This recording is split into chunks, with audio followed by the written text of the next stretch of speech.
마태복음 14장 13절부터 21절 말씀까지입니다. 오늘의 말씀 마태복음 14장 13절부터 21절입니다. 마태 14장 13절부터 21절까지 우리 천천히 같이 합독합니다. 예수께서 들으시고 배를 타고 떠나서 따로 빈들에 가시니 무리가 듣고 여러 거울로부터 걸어서 따라간지라. 예수께서 나오사 큰 무리를 보시고 불쌍히 여기사 그 중에 있는 병자를 고쳐주시니라. 저녁이 되매 제자들이 나와 이르되 이것은 빈들이요 때도 이미 저물었으니 무리를 보내어 마을에 들어가 먹을 것을 사 먹게 하소서. 예수께서 이르시되 갈 것 없다 너희가 먹을 것을 주라. 제자들이 이르되 여기 우리에게 있는 것은 떡 5개와 물고기 2마리 뿐이니이다. 이르시되 이것을 내게 가져오라 하시고 무리를 명하여 잔디 위에 앉히시고 떡 5개와 물고기 2마리를 가지사 하늘을 우러러 축사하시고 떡을 떼어 제자들에게 주시매 제자들이 무리에게 주니 다 배불리 먹고 남은 조각을 12바구니에 차게 거두었으며 먹은 사람은 여자와 어린이 외에 5,000명이나 되었더라. 아멘. 할렐루야. 가을이 깊었습니다. 여러분의 행사가 다 형통하길 바랍니다. 얼마나 이 강단의 국화가 풍성합니까? 자, 풍성한 이 계절에 여러분들의 가정이 다 풍성한 복 받길 바랍니다. 하나님께서 나에게 건강하라 가시고 이 가을철에 또 건강이 약한 자, 영적으로 연약한 자 하나님 독수리처럼 다 심주길 바랍니다. 오늘은 풍성해지는 비결 첫 번째로 말씀을 드리겠습니다. 어떤 젊은이가 자네가 원하는 것이 뭔가 이렇게 누가 물어봤습니다. 이 젊은이는요 일사천리로 대답합니다. 첫째는 건강이요, 둘째는 사랑이요, 셋째는 재물이요, 넷째는 아름다움이요, 다섯째는 재능이요, 6번째는 권력이요, 7번째는 명예입니다. 이렇게 답변했습니다. 얼마나 당연합니까? 여러분 건강이 얼마나 중요합니까? 사랑 그리고 재물 또 아름다움 다 여러분 우리가 미를 다 추구합니다. 또한 재능 또한 6번째 권력 그리고 명예 다 여러분 필요한 것들입니다. 당연합니다. 그 말들은 지혜자가 충고했습니다. 친구여, 모든 것을 다 갖춰들더라도 마음의 평화 그 한 가지 없는 한 자네는 그 모든 것을 단 한 가지도 누릴 수가 없다네.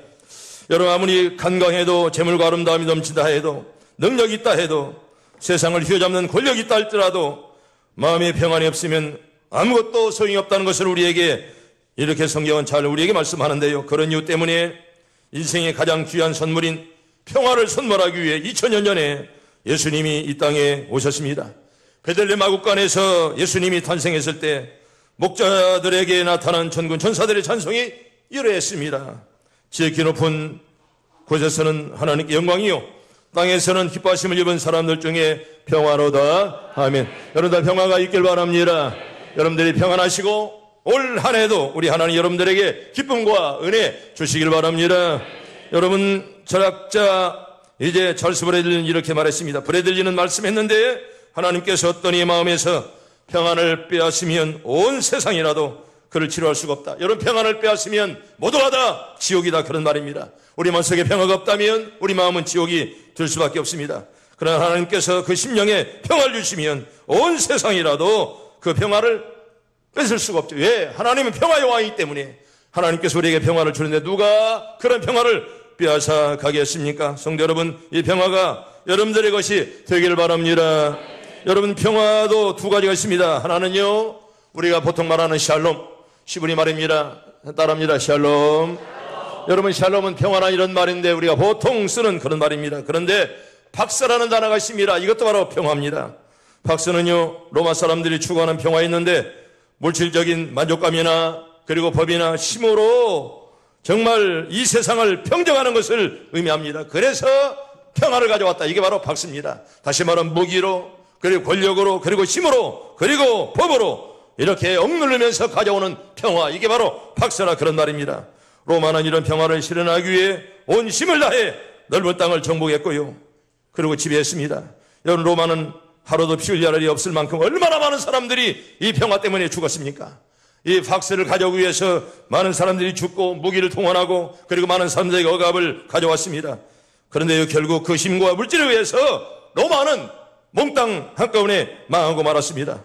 성도 여러분, 이에 반해 샬롬이 의미하는 평화는 로마 식민 지배로 뺏은 그런 이제 평화는 다릅니다. 여러분 로마 식민 백성들인 시브리 민족의 것으로 여러분 박스가 로마 사람들의 것이라면 바로 이 샬롬은 시브리 사람들이 예수 믿는 시브리 사람들의 마음속에 내재 있는 그런 평화였습니다. 한마디로 말하면 내적이고 정신적인 그런 평화입니다. 시브리 사람들은 건강한 자나 성공한 자는 물론 병든 자나 실패한 자들과도 늘 만나면 샬롬, 헤어질 때는 그 샬롬 이렇게 하면서 서로 헤어지고 만나곤 합니다.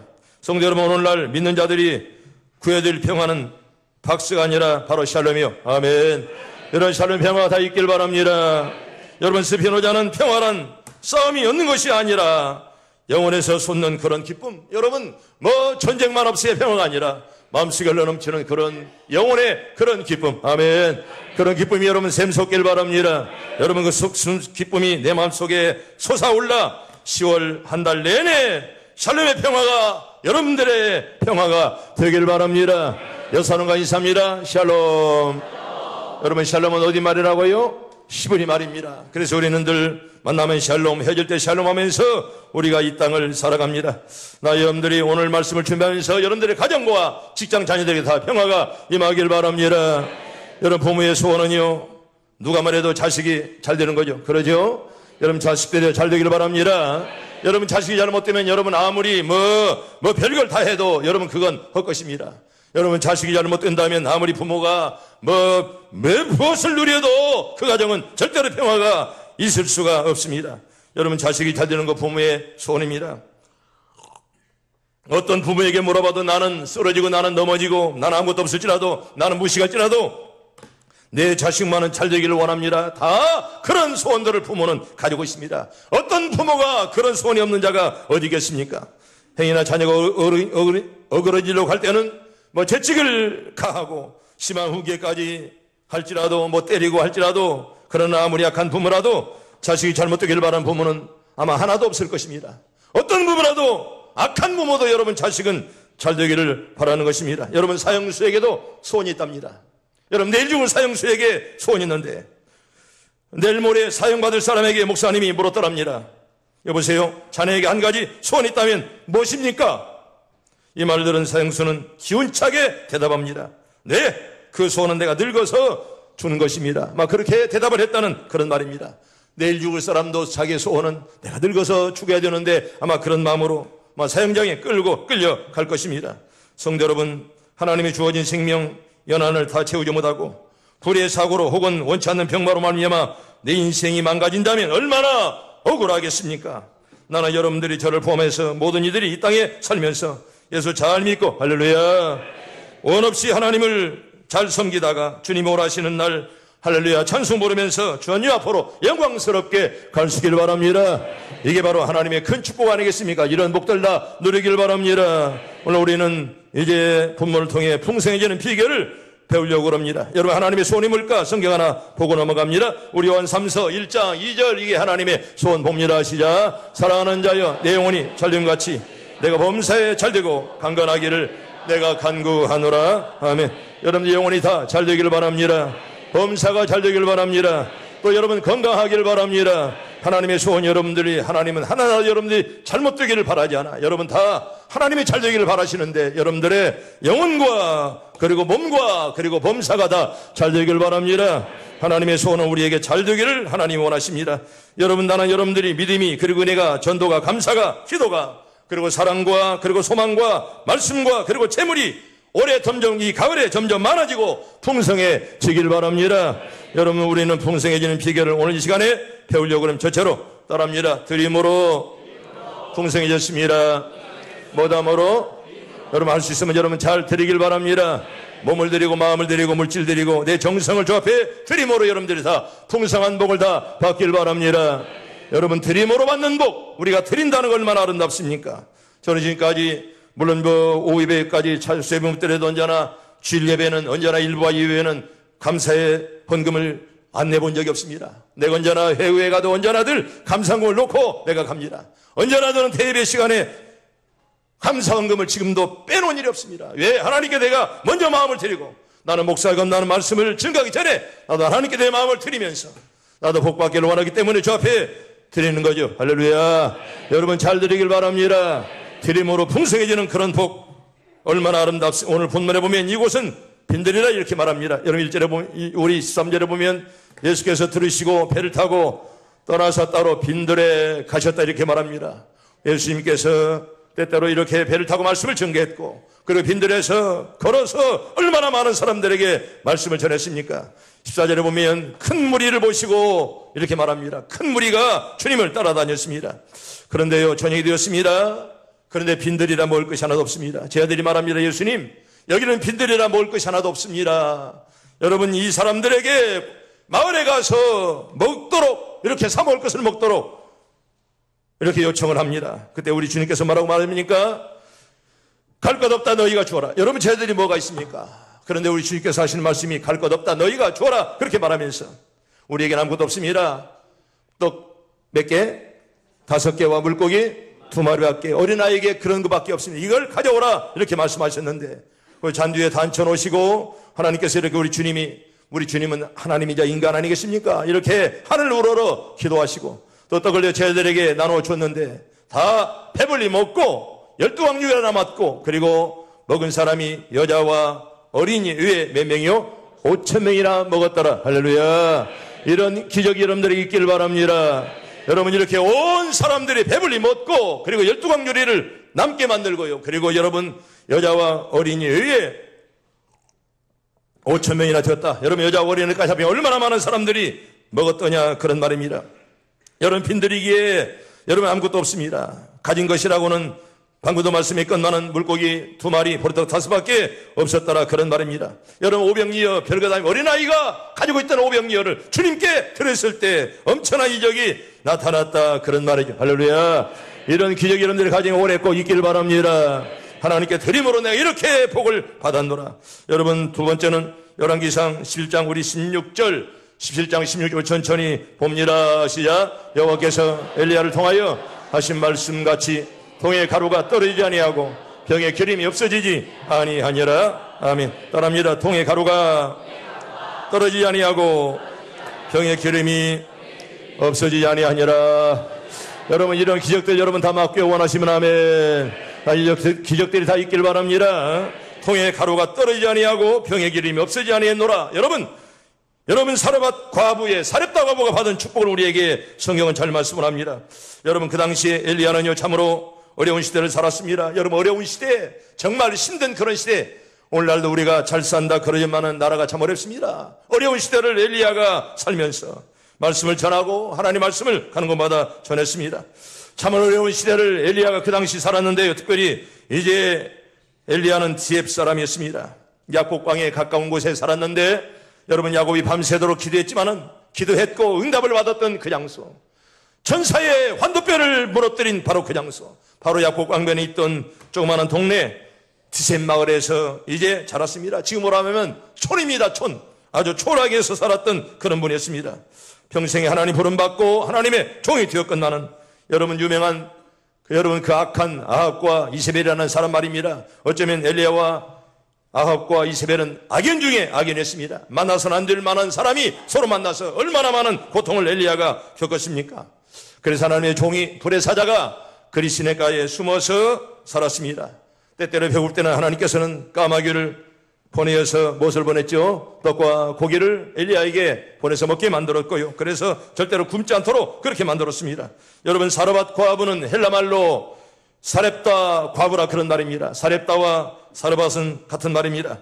여러분, 구약 이 시브리 말로 사르밧이고 헬라말로는 사렙다라 이렇게 성경은 말씀을 합니다. 그런데 이 사렙다라는 동네는 두로와 시돈 지중해 지방에 두로와 시돈 쌓여 있는 그런 이제 조그마한 시골인데요. 제가 두로와 시돈을 한 2번 가봤습니다. 바로 지중해 연안에 있는 이런 한 10리 떨어진 그런 마을인데 언제나 이 두로와 시돈은 늘 쌍으로 나옵니다. 그래서 이제 솔로몬 성전에 이제 하나님의 성전을 질 때도 멀리서 레바논에서 배로 이렇게 이제 두로와 시돈으로 옮겼다가 거기에서 이제 솔로몬 성전을 짓기 위해서 이제 늘 가져갔습니다. 그래서 언제나 두로와 시돈은 늘 쌍으로, 왜 가깝기 때문에 눈으로 보면 보입니다, 그 마을이. 그런데 그 사이에 조그마한 동네가 있는데 그게 바로 디셉 마을에서 거기에서 엘리야가 살았습니다. 그런데 여러분, 거기에서 바로 이제 사르밧 과부를 만났는데 이 사르밧 과부를 만나서 나에게 좀 물을 달라 이렇게 먼저 요청을 합니다. 얼마나 목말랐으면 나에게 물을 달라. 아마 그래서 물을 먹었고요. 그리고 나에게 이렇게 떡 한 조각을 가져오라 이렇게 엘리야가 요청을 합니다. 여러분 얼마나 이 과부가 가난했으면 이렇게 말합니다. 나는 떡이 없고 다만 통에 가루 한 움큼만 있는데 병에 기름이 조금 남았습니다. 이렇게 말하면서 내가 이걸 가지고 나와 아들을 위해서 떡을 만들어 먹고 나는 이제 뭐라겠어요? 죽을 것입니다. 이렇게 지금 말하는 찢어질 정도로 가난한 이런 과부였습니다. 그럼에도 불구하고 엘리야가 뭐라겠습니까? 그걸 나에게 가져오라 이렇게 말합니다. 얼마나 어떻게 하면 참 뻔뻔한 그런 이 요청이겠습니까? 그런 가난한 과부에게 나는 지금 통에 가루 조금밖에 없고 그리고 병에 기름이 조금밖에 없는데 이걸 가지고 떡을 만들어서 이제 아들과 이제 먹고 이제 죽을 것입니다. 이렇게 말했지만은 그때 하나님의 사람 엘리야가 그걸 나에게 가져오라 그렇게 말했습니다. 그런데요, 그걸 바로 이 사르밧 과부가 그걸 엘리야의 손에 이렇게 올려놓았습니다. 근데 얼마나 많은 복을 받았습니까? 네가 사는 날 동안에 통에 가루가 떨어지지 아니하고 병에 기름이 없어지지 아니하니라. 아멘. 이런 복을 받은 줄로 믿습니다. 얼마나 그가 믿음이 아름다웠기에 여러분 엘리야가 무슨 정말 먹고 싶어서 그랬을까요? 아마도 그 여인의 믿음을 시험했을 것입니다. 아마 그래서 그 여인의 믿음을 시험했는데 사르밧 과부가 거기에 통과해서 나중에 엄청난 복을 받았는데 통에 가루가 떨어지지 아니하고 병에 기름이 없어지지 않을 정도로 그런 놀라운 그런 복을 받았음을 우리에게 성경은 말씀을 합니다. 그걸 나에게 가져오라. 여러분 이렇게 염치 없는 엘리야도 참 문제의 끝만은 오히려 엘리야는 하나님의 복을 받게 하려고 아마도 사르밧 과부를 이렇게 시험한 것이 아닌가 하는 그런 생각을 하게 됩니다. 또 하나 성경 볼까요? 창세기 17장 우리 5절 말씀 봅니다. 시작. 이제 후로는 내 이름을 아브라함이라 하지 아니하고 아브라함이라 하리니 이는 내가 너를 여러 민족의 아버지가 되게 함이니라. 아멘. 옛날 성경은 뭐라고 그랬죠? 열국의 아비가 되게 하래라 이랬는데 이제 여러 나라의 아버지가 되게 하래라 이렇게 말씀을 했습니다. 여러분 아브라함이 열국의 아버지가 된 거 우연이 아닙니다. 여러분 아브라함이 믿음의 조상 된 거 우연이 아니었습니다. 어떤 시험을 통과했죠? 이삭을 아들을 바치는 그런 시험을 통과해서 그걸 이겼기에 그런 놀라운 복을 받게 되었다 그런 말입니다. 여러분 아들을 바쳤다. 물론 아들이 뭐 10명 100명 있을지라도 아들을 바친다는 거 쉬운 일이겠습니까? 그런데 100세 얻은 아들을 그것도 100세 얻었는데 이제 대가 끊어지면 끝나는데 이 아들을 바치라. 얼마나 원망스러웠을까. 그래도 여러분 아브라함은 불평하지 아니하고 여러분 창세기 22장에 보면 얼마나 정확하게 얼마나 순종하는 장면이 여러분 창세기 22장에 보면 쫙 나옵니다. 여러분 처음부터 거절하지 아니하고 하나님 말씀이기에 여러분 아브라함은 출발할 때부터 갈 바를 알지 몰랐건만은 하나님이 가라 하시니 갔고 아들을 바치라 하시니 바쳤고 말입니다. 여러분 아브라함은 어떤 조건과 어떤 인간의 술수를 쓰지 않았습니다. 하나님이 하라면 하고 하지 말라면 하지 않는 그런 믿음의 사람이었습니다. 여러분 그래서 아브라함 이삭을 바침으로 말미암아 하나님이 얼마나 많은 복을 주었느냐. 믿음의 조상 되게 만들고 열국의 아버지가 되게 하시고 여러 민족의 아버지가 되게 했노라. 성경 우리에게 말씀을 합니다. 하나를 바치니 오히려 후손들이 하늘의 별보다 바닷가의 모래보다 많게 만들고 말입니다. 할렐루야. 그런 복을 아브라함이 받은 줄로 믿습니다. 지나가는 사람을 이렇게 접대하다 보니 천사를 접대했고 그것 가지고 얼마나 아브라함이 많은 복을 받았느냐 그런 말입니다. 성도 여러분 하나님의 공식과 인간의 공식은 다른 여러분 헌금이 그렇습니다. 하나님의 공식으로 우리가 생각해야지 인간의 공식으로 생각하면 여러분 절대로 하나님 앞에 아까워서 헌금할 수가 없습니다. 사람들은 가령 내가 가진 것 중에 하나를 드리면 내가 손해다. 어떻게 살까 이렇게 없어지는 것으로 걱정합니다. 내가 이걸 바치면 내가 없어진다라고 생각합니다. 그러나 하나님의 공식은 인간의 계산을 초월합니다. 하나를 드리면 수천 개, 수만 개, 할렐루야, 수백만 개 줄 줄로 믿습니다. 믿어지면 아멘. 여러분 그래서 바로 우리 헌금하는 거 여러 가난한 사람들이 얼마나 우리 교인들 보세요. 나는 헌금 결제할 때마다 정말 가슴이 찡합니다. 얼마나 많은 교인들이 그 어려운 가운데 헌금하는데 말입니다. 여러분 믿음 없으면 어떻게 우리가 헌금할 수가 있습니까? 여러분 헌금은요 하나님 은혜에 감사하며 재물을 하나님께 드리는 것을 헌금해라 이렇게 말합니다. 헌금은 신앙 고백이고 나의 신앙 간증입니다. 내가 뭘 가지고 하나님께 내 마음을 표현합니까? 때문에 여러분 헌금이란 말은 내 신앙 고백이고 내 신앙 간증입니다. 헌금은 신앙의 표현이요 헌신의 표현이요 그리고 감사의 표현입니다. 우리 헌금할 때 그러면 여러분 기쁜 마음으로 해야지. 억지로 하거나 그리고 인생을 하면 하나님께서 그게 복이 되지 못합니다. 오히려 바치고도 저주받는 그런 결과를 가져온다, 그런 말입니다. 여러분 성경 하나 볼까요? 고린도후서 우리 9장 7절 봅니다. 천천히 시작. 각각 그 마음에 정한 대로 할 것이요 인색함으로나 억지로 하지 말지니 하나님은 즐겨내는 자를 사랑하시느니라. 아멘. 따라합니다. 인색함으로나 억지로 하지 말지니 하나님은 즐겨내는 자를 사랑하시느니라. 여러분들이 헌금할 때 즐거운 마음으로 하시길 바랍니다. 억지로 인색함으로 하지 마세요. 그건 헌금이 안 됩니다. 여러분 성미 한 주먹을 해도 복이 되게 해야지. 여러분 복 떨어지게 하면 하나마나 아무 필요가 없습니다. 언제나 기쁜 마음으로 해야 복이 된다. 두 번째는 기쁜 마음으로 해야 됩니다. 여러분 출애굽기 25장 1절과 2절 우리 봅니다. 시작. 여호와께서 모세에게 말씀하여 이르시되 이스라엘 자손에게 명령하여 내게 예물을 가져오라 하고 기쁜 마음으로 내는 자가 내게 바치는 모든 것을 너희는 받을지니라. 아멘. 여러분 기쁜 마음으로 내는 자가 그랬습니다. 다시 말하면 기쁜 마음으로 내는 자의 헌금만 받았다, 그런 말입니다. 모세가 이제 너희는 이제 성전을 지으려고 하니 이런 걸 가져오라 말할 때 억지로 내는 자 건 아마 받지 않았을 것입니다. 기쁜 마음으로 내는 자만 받아라, 이렇게 말하죠. 우리 하나님께서 기쁜 마음으로 내는 자 것만 받는다라고 이렇게 말씀했기에 모세도 아마 그 말씀을 이용해서 이렇게 말씀하셨을 것입니다. 내게 예물을 가져오라 하시고 기쁜 마음으로 내는 자가 말씀하는데 기쁜 마음으로 내지 않으면 이건 헌금이 아닙니다.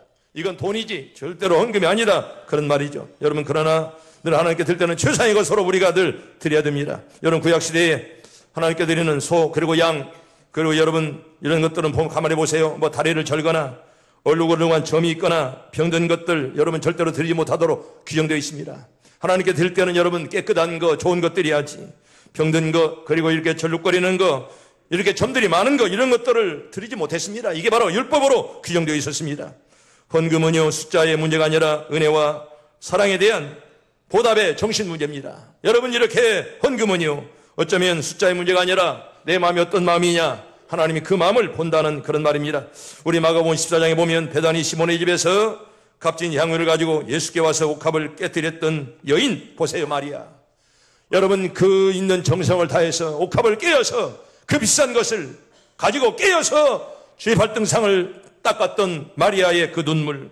여러분 성경은 이렇게 말합니다. 우리 마가 14장 8절과 9절 우리 천천히 봅니다. 시작. 그는 힘을 다하여 내 몸에 향료를 부어 내 장례를 미리 준비하였느니라.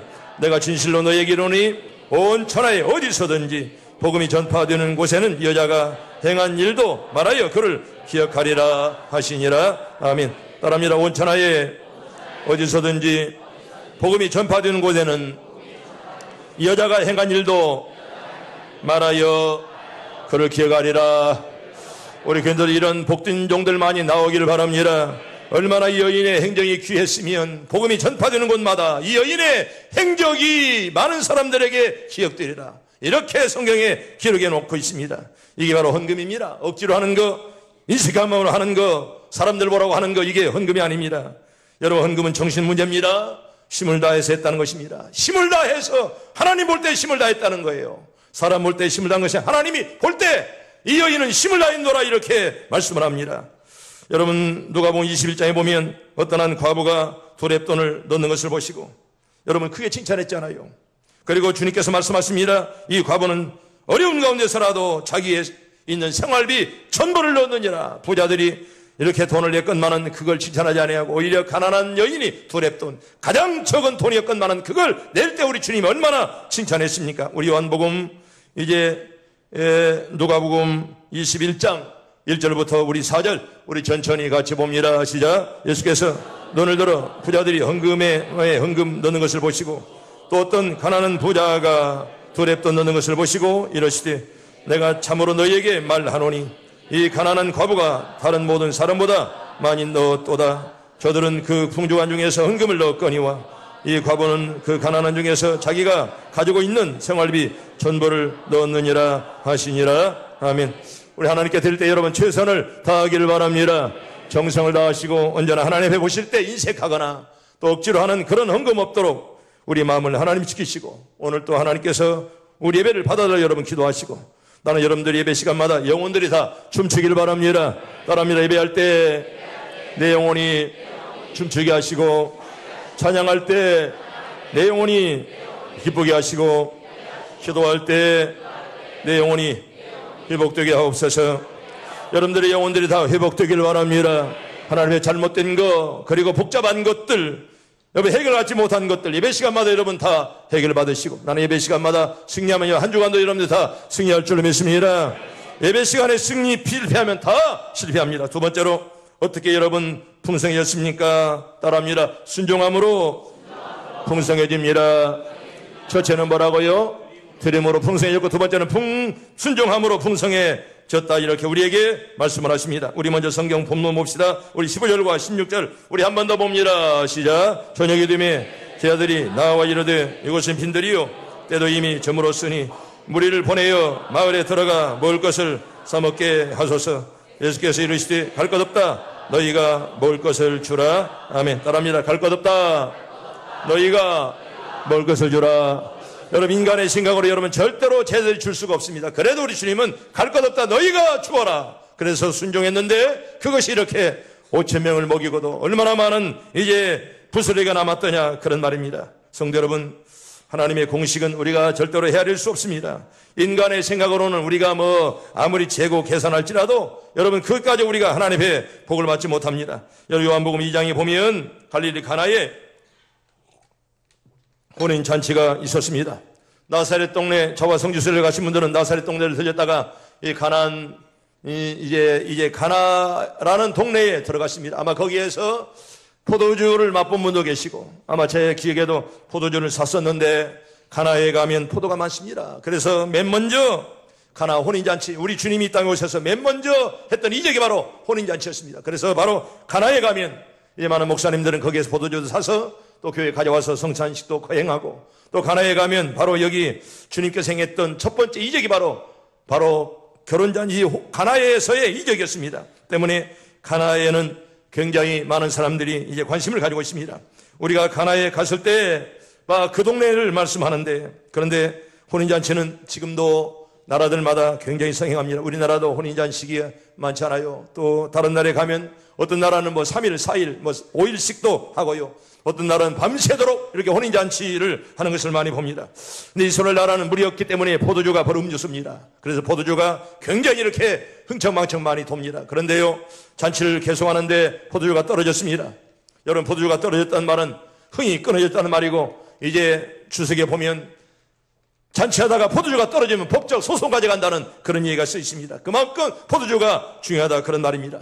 한참 잔치를 하는데 포도주가 떨어졌습니다. 이건 얼마나 큰 낭패입니까? 그때 우리 마리아가 예수님에게 아들에게 예수여 포도주가 떨어졌습니다. 아마 왜 그런 말을 했겠습니까? 아마도 내가 이제 아들을 이렇게 예수는 내가 볼 때 정말 신이다. 이적을 베풀 수가 있다. 그런 마음을 갖지 않았겠습니까? 그래서 예수여 포도주가 떨어졌습니다. 그때 주님께서 이렇게 말씀하십니다. 여자여 나와 당신이 무슨 상관이 있습니까? 내 때까지 이르지 못했습니다. 한마디로 거절했습니다. 그럼에도 불구하고 이제 마리아는 신하들, 이 하인들에게 이제 예수가 무엇을 시킨 대로 해라 이렇게 말씀하지 않았습니까? 우리 요한복음 우리 2장 우리 5절 봅니다. 시작. 그의 어머니가 하인들에게 이르되 너희에게 무슨 말씀을 하든지 그대로 하라 하니라. 아멘. 따라합니다. 너희에게 무슨 말씀을 하시든지 그대로 하라. 이게 누구의 말입니까? 마리아가 아마 예수님의 신성을 믿었습니다. 어머니 마리아의 믿음이 보통이 아니었습니다. 때문에 하나님은 마리아의 태를 통해서 예수를 이 땅에 오시게 만들었지 않았겠습니까? 벌써 예수님의 능력을 마음에 예지하고 있었다는 거예요. 야, 예수가 능력을 행할 수가 있겠구나. 그런 마음을 가지고. 그러나 요청했건만 한마디로 거절당했습니다. 그럼에도 불구하고 하인들에게 예수께서 무엇을 하시든지 너희는 그대로 하라 이렇게 시켰습니다. 그때 예수께서 말씀하십니다. 항아리에 물을 가득 채워라. 하인들은 순종했습니다. 그래서 항아리마다 물을 가득가득 다 채웠습니다. 아마 눌러서 꽉꽉꽉 채웠을 것입니다. 무엇을 채웠다고요? 물을 채웠어요. 물을. 믿음으로 채웠다 그런 말입니다. 그리고 이제는 떠서 연회장에 갖다 주어라 그랬는데 여러분 거기에 성경에 계속 보면 전 것보다 나중 것이 훨씬 더 맛이 어떻게 좋았다 이렇게 말씀하는데 성경 볼까요? 요한복음 2장 우리 8절부터 10절 천천히 봅니다. 시작. 이제는 떠서 연회장에 갖다 주라 하심에 갖다 주었더니 여느 장은 물로 된 포도주를 맛보고도 어디서 났는지 알지 못하되 물떠온 하인들은 알더라. 여느 장이 신랑을 불러 말하되 사람마다 먼저 좋은 포도주를 내고 취한 후에 낮은 것을 내거늘 그대는 지금까지 좋은 포도주를 부었도다 하니라. 아멘. 여러분, 성경은 점점점 우리가 좋아지길 바래요. 할렐루야. 여러분, 점점점 성경은 좋아지고 여러분 포도주도 처음보다 나중 맛이 훨씬 더 좋았더라 이렇게 말씀을 합니다. 여러분, 그 항아리에 물을 꽉꽉 채웠는데 그게 포도주로 변할 줄이야 누가 알았겠느냐 그런 말입니다. 성도 여러분, 순종은 따릅니다. 순종은 기적입니다. 할렐루야. 여러분들이 이런 기적들 다 맛보길 바랍니다. 여러분, 누가 물을 채웠는데 그게 포도주가 될 줄 누가 알았더냐 그런 말입니다. 그런데 마리아는 벌써 당신의 아들이 건만은 예수는 능력의 하나님이다 이걸 얘기하고 있었습니다. 때문에 무슨 것을 시켜도 그대로 해라 따라서 했을 때 얼마나 큰 이적을 저들이 맛보았더냐 그런 말입니다. 성도 여러분, 이렇게 하나님께서 우리에게 얼마나 많은 은혜를 주시고 또 이렇게 우리가 순종만 하면 때문에 여러분 순종은 기적이고, 그리고 우리 아들 나는 믿어지지 않을지라도 나는 이렇게 내 계산에 안 맞을지라도 주님이 하라면 복 줄 줄로 믿습니다. 여러분, 갈릴리 바다를 여러분들에게 또 소개합니다. 갈릴리 바다 참 아름답습니다. 여러분, 백두산 천지도 아름답건만은 갈릴리 바다도 못지 않습니다. 얼마나 우리 믿는 사람들은 마음의 고향이요, 그리고 예수 믿는 자들은 다 꿈의 고향이 바로 저 갈릴리 바다입니다. 바로 저게 바로 여러분, 저게 바로 우리나라에 있다면 뭐 보통 바닷거니 호수거니 하건만은 여러분 이스라엘은 다 사막입니다. 사막 한가운데 저런 호수가 있다는 거 얼마나 컸으면 바다라 그렇게 부릅니다. 그런데 호수입니다. 호수인데도 얼마나 출렁거리면 저기는 파도도 일어나고 마치 바다처럼 그렇게 보입니다. 길이가 23km, 넓이가 7km, 깊이만도 50m입니다. 엄청난 그런 바다인데요, 이스라엘이 2년 동안 비가 한 방울 오지 않아도 저걸 다 먹고 살 수 있을 만큼 엄청난 물이 저 안에 들어있습니다. 여러분, 갈릴리 바다는 이제 우리 믿는 사람들의 꿈의 고향입니다.